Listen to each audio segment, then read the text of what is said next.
Mimi naweza kusema kwamba binafsi tunajua mpaka sasa hivi tuko nyuma ya goli mbili. Kwa hiyo tuna mzigo na tuna kazi ngumu ya kuweza kufunga kwanza goli mbili alafu na kutafuta lingine la ushindi. Kwa hiyo kwa nyumbani naweza kusema kwamba sisi tunaenda kujiandaa, tunaacha benchi letu la ufundi liweze kutuandaa vizuri kuelekea katika mchezo huo.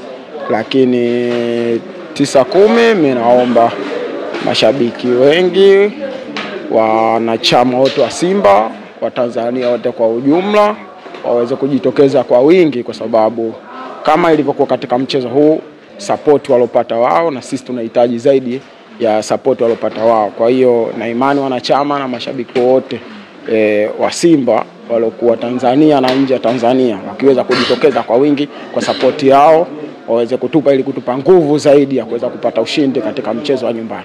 Bingwa unabaki nyumbani? Sisi hii tunachukua.